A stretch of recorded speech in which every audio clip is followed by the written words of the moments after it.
Good evening team members. ரொம்ப நாள் ஆகிடுச்சா?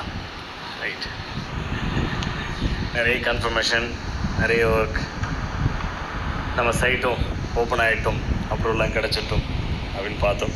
ஸோ நிறைய ஆக்சுவலி இப்போ இன்றைக்கி ஆடியோ போகிற ஐடியா இல்லை. ஸோ ஒரு பிரச்சனை கொஞ்சம் இங்கே அதிகமாக போய்கிட்டு இருக்கிறதுனால சரி அதுக்கான ஆன்சர் கொடுத்துருவோம் அப்படிங்கிறதுக்காக தான்.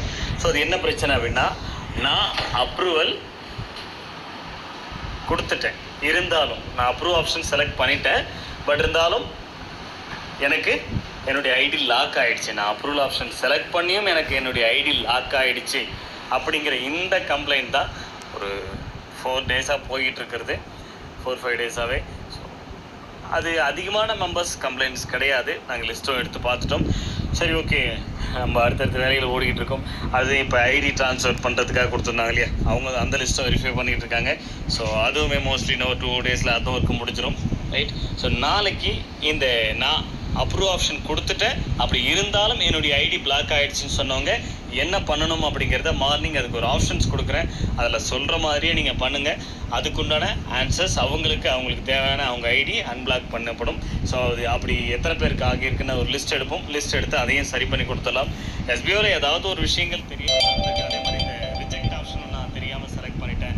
இந்த 2 கேட்டகரியும் நான் அப்ரூவ் கொடுத்தும் பிளாக் ஆகிடுச்சு, நான் ரிஜெக்ட் ஆப்ஷனும் தெரியாமல் செலக்ட் பண்ணிட்டேன். இந்த 2 கேட்டகரி ஆஃப் பீப்புளும் நாளைக்கு மார்னிங் உங்களுக்கு ஒரு ஆப்ஷன்ஸ் கொடுக்குறேன், அதை அப்படியே ஃபாலோ பண்ணுங்கள், உங்கள் ஐடி ஆட்டோமேட்டிக்காக ஓப்பன் ஆகிடும் அப்படிங்கிறது தான். Okay, right. ஸோ அடுத்தது என்ன, ஒரு 2 டேஸ் தான், நாளை மறுநாள் ஒரு 2 டேஸ்க்குள்ளே நமக்கு ஒரு கன்க்ளூஷன் கிடைக்கும். ஸோ ரைட், என்ன பண்ண போகிறோம், என்னையிலேருந்து பண்ண போகிறோம் அப்படிங்கிறது ஒரு கன்க்ளூஷன் நமக்கு கிடைச்சிரும். ஏன்னா அவங்க சொன்ன டேட் 15 to 20 ஓப்பன் ஆகிடும்னு சொல்லியிருக்காங்க. நாங்களும் டெய்லி ரெகுலர் ஃபாலோ பண்ணிட்டு தான் இருக்கோம். ஸோ அவங்க கண்டிப்பாக ஓப்பன் ஆகிடும், வெயிட் பண்ணுங்கள் அப்படின்னு சொல்லியிருக்காங்க. பார்க்கலாம், அந்த அனௌன்ஸ்மெண்ட் இப்போ வரைக்கும் நம்ம கை கிடைக்கல. ஒரு 2 டேஸ், இன்னும் ஒரு 2 டேஸில் நமக்கு அதுக்குண்டான ஒரு சொல்யூஷன் கிடைக்கும்.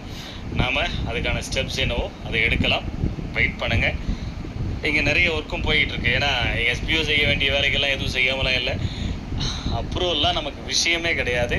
ரைட், எல்லாமே ஒரு டைமிங் தான். ஒரு குறிப்பிட்ட கட்டத்துக்கு மேலே போகும்போது வெயிட் பண்ண முடியாது. இப்போ உங்களுக்கு ஒரு பொறுமை இருக்குது இல்லையா, அந்த பொறுமையை தாண்டதுக்கப்புறம் ஆளாளுக்கு ஒரு ஸ்பீச், ஒரு செயல் செய்யணும்னு முடிவு பண்ணுறீங்க இல்லையா, அதே மாதிரியான விஷயத்தை எஸ்பிஓவும் பண்ணும் இல்லையா. ஒரு லிமிட்டுக்கு மேலே வெயிட் பண்ணாது, அதுக்கப்புறம் அவங்க போக்கில், எஸ்பிஓ போக்கில் செயல்பட ஆரம்பிச்சிருவாங்க அப்படின்றது சம்மந்தப்பட்ட ஆஃபீஸர்ஸ்க்குமே தெரியும். ரைட். ஸோ நம்ம ஆல்ரெடி நிறைய இன்ஃபர்மேஷன் கொடுத்துருக்கோம், ஒன்றும் பிரச்சனை கிடையாது. ஸோ வெயிட் பண்ணுங்கள், நாளைக்கு இந்த 2 பிரச்சனைக்கான சொல்யூஷன் என்ன அப்படிங்கிறத சொல்கிறேன். அடுத்து வேறு என்ன இஷ்யூ இருக்குன்றது ஒன் பை ஒன்னாக பார்த்துட்டு தான் இருக்காங்க. இந்த ஃபஸ்ட்டு வெரிஃபிகேஷன் பண்ணிகிட்டு இருக்காங்க. ஸோ எல்லாமே டக்குன்னு சால்வ் பண்ணி கொடுத்துருவாங்க. நிறைய வேலைகள் இருக்குது நமக்கு. ஓகேன்னு சொல்லிட்டாங்க அப்படின்னா அதுக்கப்புறம் நமக்கு நிறைய வேலைகள் இருக்குது, ஒன் பை ஒன்னாக பண்ண போகிறோம். ஸோ எல்லாருக்குமே எல்லா விஷயங்களும், எல்லா இஷ்யூஸ், யாருக்கு என்னென்ன இஷ்யூ இருக்கோ அது எல்லாமே கிளியர் பண்ணி கொடுக்கும். ஸோ எனக்கு எந்த பிரச்சனை இருக்குது, அந்த பிரச்சனைக்கு யாரும் பயப்பட வேணாம், டென்ஷனாக வேணாம், ஒன்றும் பிரச்சனை இல்லை. எஸ்பி எங்கே ஓடிட போகிறதில்ல, எல்லா பிரச்சனையும் எல்லாருக்குமே சால்வ் பண்ணி கொடுக்குறோம். முடிச்சுட்டு அழகாக லான்ச் பண்ணி கொண்டு போக போகிறோம். ஏன்னா இந்த தடவை எஸ்பிஓ லாஸ்ட் டைமோட இன்னும் பெரிய வேலை, இன்னும் பெரிய ப்ராசஸ். நான் தான் சொன்னேன், கம்மிங் எஸ்பிஓவில் ஒவ்வொருத்தரும் அவங்கவுங்க வேலையை பொறுத்து தான் சம்பளம். அவங்கவுங்களுக்கு வேலை, டீமை பேஸ் பண்ண இன்கம்லாம் கிடையாதுங்க. ரைட், அவங்கவுங்களுக்குன்னு ஒரு வேலை, இந்த வேலையை செய்கிறவங்களுக்கு இந்த சம்பளம், அந்த வேலையை செய்கிறவங்களுக்கு அந்த சம்பளம்னு சொல்லிட்டு பேஸ்ட் ஆன் ஒர்க்கை பொறுத்து நிறைய விஷயங்கள் மாற்றிருக்கோம். டோட்டலாக எங்களுடைய ஃபியூச்சர் கான்செப்ட்லேயே நாங்கள் என்னெல்லாம் பண்ணணும்னு நினச்சோமோ அது எல்லாமே உள்ளே கொண்டு வந்திருக்கோம். நிறைய விஷயங்கள் இருக்குது, நிறைய வேலை வாய்ப்புகள் இருக்குது. இங்கே நிறைய பேர் பிஸ்னஸ் ஓனர்ஸாக மாற போகிறீங்க, இதெல்லாம் நான் ஆல்ரெடி சொன்னது தான். இந்த அளவுக்கு விஷயங்களை நாங்கள் கொண்டு போகும்போது வேலைகள், ஒர்க்லோடு அதிகமாக இருக்குது. அதனால தான் பெருசாக ஆடியோவும் போட முடிய மாட்டேங்குது. ஸோ வெயிட் பண்ணுங்கள். இந்த ரீஃபண்டபிள், பெண்டிங் சேலரி விஷயமே இல்லை. நாம் சீக்கிரமாக நமக்கு ஓகேன்னு சொல்லிட்டாங்கன்னா இம்மீடியட்டாக நம்ம ஸ்டார்ட் பண்ணிவிடுவோம். அது நமக்கு பிரச்சனையுமே இல்லை, கண்டிப்பாக அதை சால்வ் பண்ணலாம். வெயிட் பண்ணுங்கள், கொஞ்சம் டைம் மட்டும். ஓகே, நம்மளும் கவர்மெண்ட் ஒரு இன்ஸ்ட்ரக்ஷன் கொடுக்குறாங்கன்னா அதை நம்ம ஃபாலோ பண்ணாத எஸ்பிஓவாக இருக்கக்கூடாது. ஃபாலோ பண்ணல நாளைக்கு நம்மளை கேள்வி கேட்கக்கூடாது.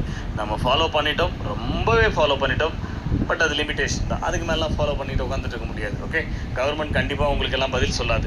நாளைக்கு கம்பெனி எழுத்து க்ளோஸ் ஆகிட்டு போனாலும் கவர்மெண்ட் ஒன்றும் வாங்கி கரெக்டாக போய் சேர வேண்டியவங்களாம் போய் சேர்க்காது. அது எங்களுக்கும் தெரியும். ரைட். ஸோ உங்களுக்கு அத்தனை பேருக்கும் பதில் சொல்ல வேண்டியது நாங்கள் மட்டும்தான். பட் இருந்தாலும் நாங்கள் கவர்மெண்ட் சொல்கிற இன்ஸ்ட்ரக்ஷனை ஃபாலோ பண்ணுறவங்க, அதில் எந்த மாற்றுக்கிறதும் கிடையாது, அது உங்களுக்கே தெரியும். ரைட். பட் ஒரு டைமிங் தான், ஒரு லிமிட்டேஷன் தான். ஒரு லிமிட்டுக்கு மேலே போகும்போது வெயிட் பண்ண முடியாது.